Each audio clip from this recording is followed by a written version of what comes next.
Hi friends, welcome back to our channel. 100% ఉచిత air craft ఎగుమతి ప్రారంభమైంది.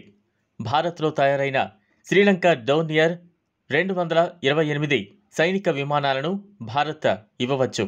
శ్రీలంక మాజీ విదేశాంగ మంత్రి జిఎల్ పీరిస్ డోర్నియర్ విమానాల కొనుగోలుపై మాట్లాడేందుకు విదేశాంగ మంత్రి డాక్టర్ ఎస్ జైశంకర్, జాతీయ భద్రతా సలహాదారు అజిత్ దోవల్లను కలిశారు. మరి ఆ వివరాలేంటో పూర్తి వీడియోలో చూద్దాం. దానికోసం ఈ వీడియోను ఎక్కడా స్కిప్ చేయకుండా చివరి వరకు చూడండి.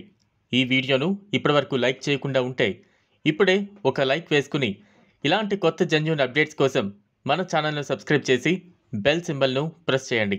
ఇక వివరాల్లోకి వెళితే, మరికొద్ది రోజుల్లో భారత డోర్నియర్ 228 మిలిటరీ విమానాన్ని శ్రీలంకకు అప్పగించే అవకాశం ఉంది. భారతదేశం తన 75వ స్వాతంత్ర దినోత్సవాన్ని జరుపుకునే సమయానికి ఇది ఆగస్టు 15 నాటికి ఉండవచ్చని వర్గాలు చెబుతున్నాయి. ఈ విమానాలు ప్రస్తుతం నౌకాదళం ద్వారా నిఘా కార్యకలాపాల కోసం ఉపయోగించబడుతున్నాయి మరియు ఇది భారతదేశం శ్రీలంకకు విస్తరించిన క్రెడిట్ లైన్లో ఒక భాగం. డోర్నియర్ విమానం కోసం కొంతకాలంగా చర్చలు జరుగుతున్నాయి. డోర్నియర్ 228ని నావికాదళం ఎలక్ట్రానిక్ వార్ఫేర్ మిషన్లు, సముద్ర నిఘా మరియు విపత్తు ఉపశమనం కోసం విస్తృతంగా ఉపయోగిస్తోంది. దేశీయంగా తయారు చేయబడిన దీనిని సముద్ర నిఘా కోసం ఉపయోగించవచ్చు అని వర్గాలు తెలిపాయి. డోర్నియర్ ట్విన్ ఇంజిన్ ఎయిర్ క్రాఫ్ట్ను ఇండియన్ నేవీ, కోస్ట్ గార్డ్ మరియు ఇండియన్ ఎయిర్ ఫోర్స్ ఉపయోగిస్తున్నాయి. హిందుస్థాన్ ఏరోనాటిక్స్ లిమిటెడ్ ద్వారా ఇది తయారు చేయబడింది. ఇది స్విస్ కంపెనీ RUAG ద్వారా లైసెన్స్ పొందింది. ఈ ఏడాది ప్రారంభంలో శ్రీలంక మాజీ విదేశాంగ మంత్రి జిఎల్ పీరిస్ డోర్నియర్ విమానాల కొనుగోలు గురించి మాట్లాడేందుకు విదేశాంగ మంత్రి డాక్టర్ ఎస్ జైశంకర్ మరియు జాతీయ భద్రతా సలహాదారు అజిత్ దోవల్ను కలిశారు.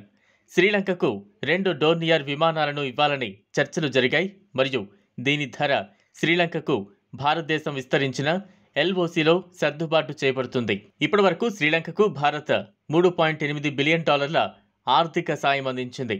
ఇందులో హంబంతోట ఓడరేవు వద్ద డాకింగ్ నుండి చైనా నిఘా నౌక యువాన్ వాంగ్ 5ని శ్రీలంక వాయిదా వేయగలిగింది. ఈ చర్య వెనుక భారతదేశం ఉందని ఆరోపిస్తున్న చైనీయులను నిరాశపరిచింది. శ్రీలంక నౌకాశ్రయం హంబంటోటాకు చైనా పరిశోధన నౌక ప్రణాళికాబద్ధమైన పర్యటనకు వ్యతిరేకంగా న్యూఢిల్లీ, కొలంబోపై ఒత్తిడి తెచ్చిందన్న చైనా ప్రతిపాదనలను భారతదేశం శుక్రవారం తిరస్కరించింది. అయితే దాని భద్రతాపరమైన సమస్యల ఆధారంగా నిర్ణయాలు తీసుకుంటామని పేర్కొంది. విదేశాంగ మంత్రిత్వ శాఖ ప్రతినిధి అరిందమ్ బాగ్చి మాట్లాడుతూ, సార్వభౌమ దేశంగా శ్రీలంక తన సొంత స్వతంత్ర నిర్ణయాలు తీసుకుంటుందని, ఈ ప్రాంతంలో ముఖ్యంగా సరిహద్దు ప్రాంతాలలో ప్రస్తుత పరిస్థితుల ఆధారంగా భారతదేశం తన భద్రతా సమస్యలపై తన తీర్పునిస్తుందని పేర్కొంది. తూర్పు లడఖ్ వరుసకు కప్పబడిన సూచన.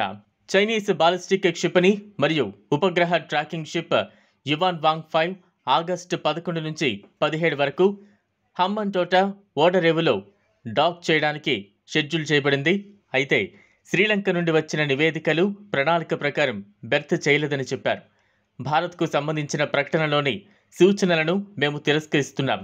శ్రీలంక సార్వభౌమాధికార దేశం మరియు దాని స్వతంత్ర నిర్ణయాలు తీసుకుంటుంది అని మీడియా సమావేశంలో ఈ సమస్య గురించి అడిగినప్పుడు బాగ్చి అన్నారు.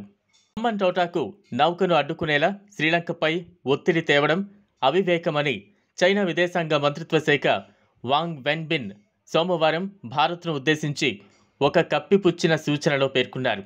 ఫ్రెండ్స్, విన్నారుగా తాజా వార్త. ఇది ఇవాల్టి వీడియో. ఈ వీడియోపై మీ అభిప్రాయాన్ని కామెంట్ రూపంలో తెలియజేయండి. ఈ వీడియో కనుక నచ్చినట్లయితే లైక్ చేయండి, షేర్ చేయండి. మరిన్ని లేటెస్ట్ అప్డేట్స్ కోసం మా ఛానల్ను సబ్స్క్రైబ్ చేసుకుని మా నుండి వచ్చే లేటెస్ట్ వీడియోస్ను నోటిఫికేషన్స్ ద్వారా మీ మొబైల్లో పొందవచ్చు. Thanks for watching.